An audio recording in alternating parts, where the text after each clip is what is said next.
আমাদের রাজ্যের উত্তরবঙ্গ বললেই আমাদের চোখের সামনে কি ছবি ভেসে ওঠে? সুন্দর মেঘ, সুন্দর পাহাড়, সুন্দর প্রকৃতি। কিন্তু আজ গোটা উত্তরটা খাদের কিনারে। কেন? প্রাকৃতিক বিপর্যয়, বৃষ্টি, অনাবৃষ্টি থেকে শুরু করে নির্মাণ, ভূগর্ভস্থ জলস্তর থেকে জল তুলে নেওয়া, একাধিক কারণ সামনে আসছে। আজ যারা উত্তর এবং দক্ষিণের মানুষ এই অনুষ্ঠানটা দেখছেন, বাংলার প্রাইম টাইম দেখছেন, তারা হয়তো ভাবছেন যে সত্যি কি হলো উত্তরে। উত্তর গেলে আমাদের ইচ্ছা করে পাহাড়ের কোলে দাঁড়িয়ে রেলিংটায় গা এলিয়ে আমরা মেঘ দেখতে ভালোবাসি, আমরা পাহাড় দেখতে ভালোবাসি। কিন্তু আজ পাহাড়ের ছবিটা কি? আজ পাহাড় ক্রমশ ধসে যাচ্ছে, পাহাড় ক্রমশ ধ্বংস হয়ে যাচ্ছে, পাহাড়ে ধস নামছে, পাহাড় ধ্বংস হয়ে যাচ্ছে। এই ছবিগুলো আমরা বারবার কেন বলছি? কারণ আমাদের স্মৃতির মধ্যে রয়েছে যোশী মঠ। শুধু পাহাড় নয়, ডুয়ার্স, তরাই, সর্বত্র জায়গায় একই ছবি। এই ছবি আশঙ্কা, এই ছবি আতঙ্কের।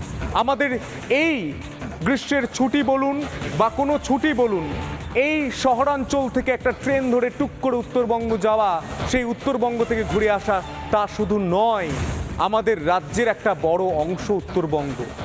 যারা ঘুরতে ভালোবাসেন তারা হয়তো ভাবছেন, হ্যাঁ পাহাড় ধ্বংস হয়ে যাচ্ছে, পাহাড় ভেঙে যাচ্ছে, তো ঘুরতে যেতে পারবো না, অন্য কোথাও ঘুরতে যাব। কিন্তু তা নয়, সেখানকার মানুষদের জনজীবন শেষ হয়ে যাচ্ছে, বাড়ির নিচ থেকে মাটিটা সরে যাচ্ছে, আস্তে আস্তে পায়ের নিচ থেকেও মাটিটা আমাদের সরে যাচ্ছে।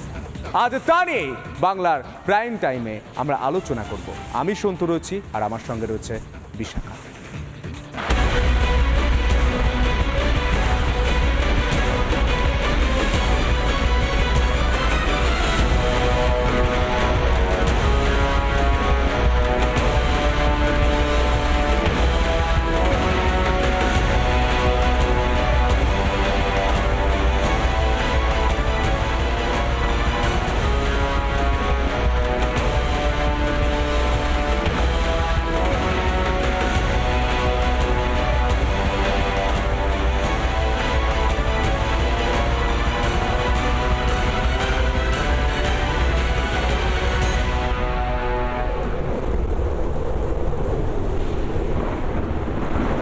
বিপদের মাঝে টলমল পাহাড় থেকে তরাই, এক নাগারে বৃষ্টিতে জলমগ্ন এলাকা।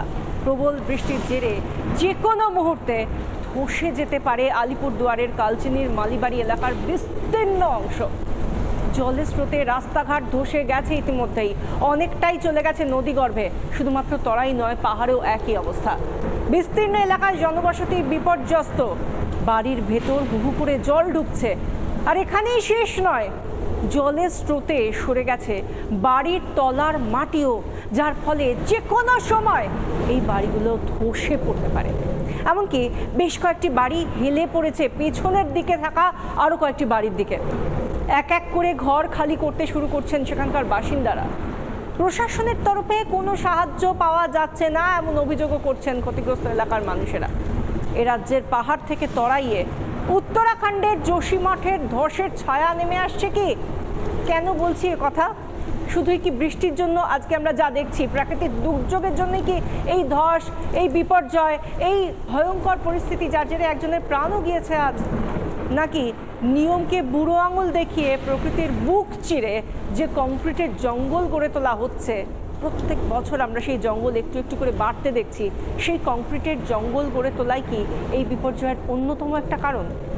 আগামী আধ ঘন্টায় আমরা তার চুলচেরা বিশ্লেষণ করব, প্রত্যেকটা ছবি দেখাবো। কয়েকদিন ধরে বুকে কাঁপন ধরানো উত্তরবঙ্গের দুর্যোগের নানান ছবি এরপরই দেব। উত্তরবঙ্গের যে ছবিটা দেখতে পাচ্ছেন, গোটা উত্তরটা এখন খাদের ধারে।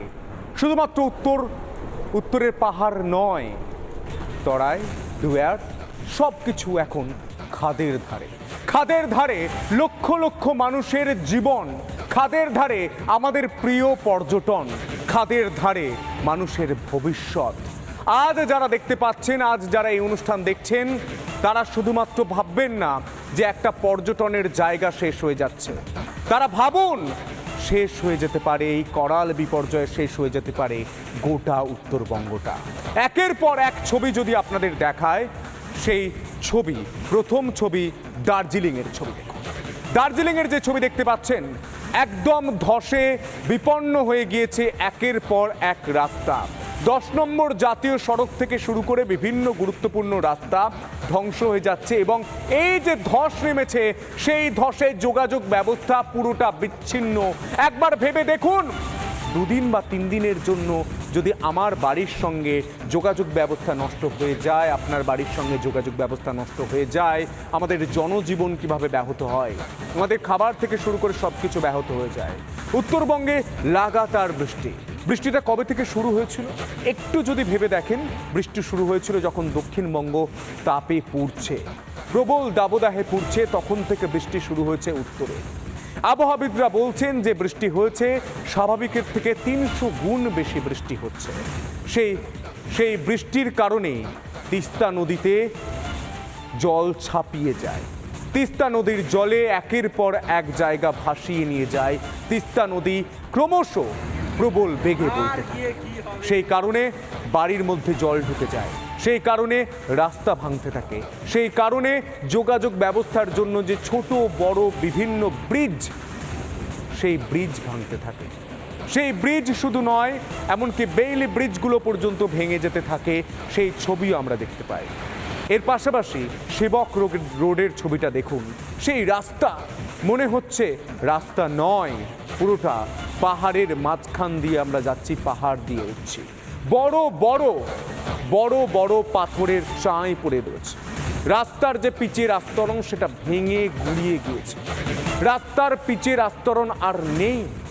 সেই রাস্তা বলতে আর রাস্তা নেই। এই রাস্তা থেকেই আর কোনো রাস্তা পাওয়া যাবে কি, এটা এখন সব থেকে বড় প্রশ্ন। কারণ ভেঙে গিয়েছে, আবার নতুন করে তৈরি করতে হবে যদি পরিস্থিতি স্বাভাবিক থাকে। এই ছবিগুলো আজ আমাদের সত্যিই ভয় ধরায়। এই ছবিগুলো শুধুমাত্র উত্তরবঙ্গ বা একটা পর্যটন কেন্দ্র বা পাহাড় নয়। এইভাবে ধ্বংস হতে থাকলে হয়তো মানচিত্র থেকে এই পুরো জায়গাটাই আস্তে আস্তে শেষ হয়ে যাবে। কি বিষয়?